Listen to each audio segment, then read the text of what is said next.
Eh bien salut tout le monde, bienvenue au QG Gamer au sein même d'un vrai bistrot du jeu vidéo.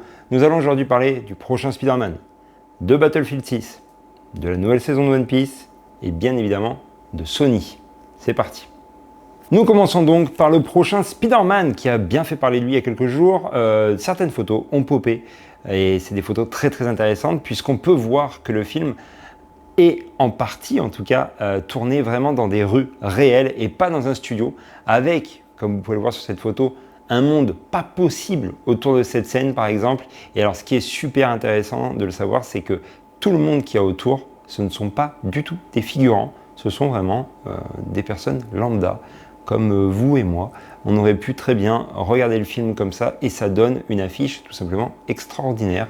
Et je pense que dans le film, du coup, ils vont s'en servir énormément de tout ce monde que ça a emmené autour de ce tournage. Et ça, c'est vraiment très intéressant. Alors, bon, pour l'instant, on a bien évidemment, on le sait, hein, au casting, il y aura forcément Tom Holland. Il y aura, je pense, également Zendaya, mais c'est pas encore sûr, mais ça n'a pas été confirmé, on va dire, mais on sait qu'elle sera là.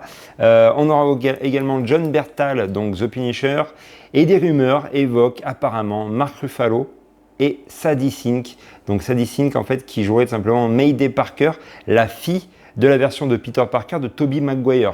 Donc ça peut être très intéressant aussi à voir. On connaît bien évidemment l'intrigue de Tom Holland, de Peter Parker Tom Holland, puisqu'il va tout simplement être obligé de se reconstruire après que son identité secrète ait été effacée de la mémoire de tous. Vous vous souvenez sûrement du film avec les trois Spider-Man réunis. Et effectivement, à la fin, ils ont été obligés de prendre un choix. Et ce choix a été de tout simplement effacer de la mémoire de tout le monde que Spider-Man était Peter Parker, donc Tom Holland. Donc du coup, film très intéressant qui devrait apparemment, si tout va bien, sortir le 31 juillet 2026. On continue très rapidement, une petite parenthèse, avec la nouvelle bande-annonce de One Piece saison 2 Netflix, qui a fait tout simplement bien parler d'elle et qui, je trouve, est excellente. Je me souviens qu'on avait très peur pour la saison 1 à l'époque. Là, j'ai bizarrement beaucoup moins peur en ayant vu la saison 1 que j'ai trouvé géniale. Et en plus de ça, je trouve personnellement que les effets, en tout cas de ce qu'on voit dans la bande-annonce, sont encore mieux faits que dans la 1. On sent que le budget a un petit peu augmenté et du coup, ça m'impressionne vraiment beaucoup. On sait donc que, bien évidemment, Luffy, Nami, Zoro, Sanji et Usopp seront bien évidemment joués par les mêmes acteurs. On a pu voir des nouveaux visages cultes, comme Robin, qui est joué par Lera Abova, l'antagoniste Smoker, qui est joué par Colum Care, et puis on a également pu voir Vivi, le premier vrai géant.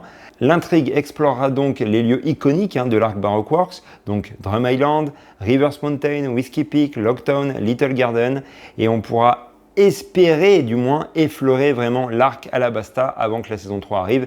Et d'ailleurs, on l'a vu à la fin du trailer, on nous a annoncé donc bien évidemment que la saison 2 sortirait en 2026 et qu'il y avait bien sûr une saison 3 qui était déjà en cours de développement. Alors attention, quand Netflix annonce qu'il y a une suite prochainement, on sait que c'est au moins dans 2-3 ans facile. Donc 2026, sortie de la saison 2, 2028, voire 2029, sortie de la saison 3. Je ne l'espère pas. J'espère qu'ils vont accélérer un peu le pas.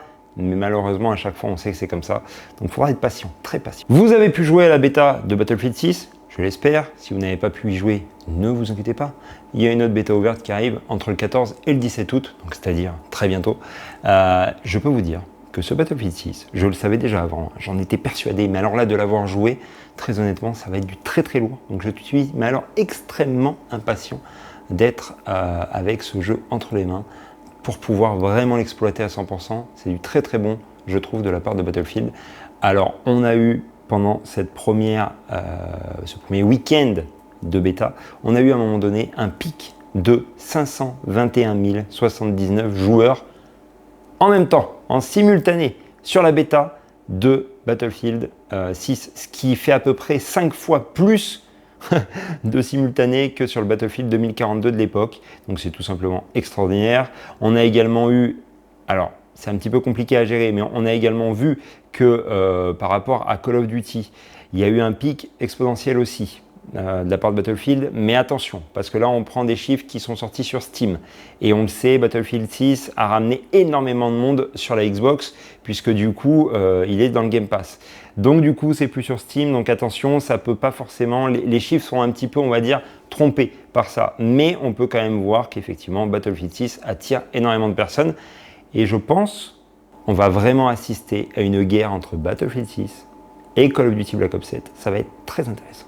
On termine donc avec Sony. Alors Sony, petite annonce qui ne me fait pas forcément plaisir. Comme quoi, apparemment, on avancerait tranquillement, tranquillement, j'ai pas dit que ça allait se faire du jour au lendemain comme Xbox a pu le faire, mais on avancerait tranquillement sur la fin des exclusivités de Sony, puisque Sony, vous le savez, vous le voyez déjà depuis quelques temps, les jeux Sony sortent quelques temps après sur Steam, donc PC, forcément. Ok, très bien. Et là, il faudrait peut-être accélérer un petit peu le pas. Pourquoi pas quand même garder 1 mois, 2 mois d'exclusivité sur la console, donc pour encore faire vendre quand même la console PlayStation, mais par la suite, très rapidement, les mettre sur des consoles comme Steam, ou pourquoi pas effectivement des consoles comme Xbox. Ils commencent à en parler tranquillement. C'est pas fait, d'accord, mais ça commence à en parler, et je trouve ça un petit peu dommage, parce qu'on a eu des moments juste épiques dans l'histoire du jeu vidéo avec la PS3, la 360 par exemple à l'époque où c'était vraiment la guerre des consoles. Je sais que c'est un peu con de dire ça parce qu'on est une communauté de gamers, il n'y a pas de guerre, etc. Mais en même temps, ça donnait ce petit truc, il y avait quelque chose quand même, ça créait quelque chose. Il fallait avoir les 2 consoles pour jouer, etc. On a vécu une histoire par rapport à ça que j'ai trouvé extraordinaire. On arrive à la fin de cette histoire malheureusement, c'est comme ça. Mais moi, je trouve un petit peu dommage. Je vais être, je pense, nostalgique de cette époque-là. On n'en est pas encore là, attention, mais effectivement, ils sont bien partis pour prendre ce chemin-là. Vous me dites ce que vous en pensez dans les commentaires. Je suis très très curieux de savoir ce que vous en pensez réellement. J'espère en tout cas que vous avez passé un bon moment en ma compagnie pour ce vrai bistrot du jeu vidéo. Et puis moi, je vous dis à très bientôt. Prenez soin de vous. Bye. Ciao.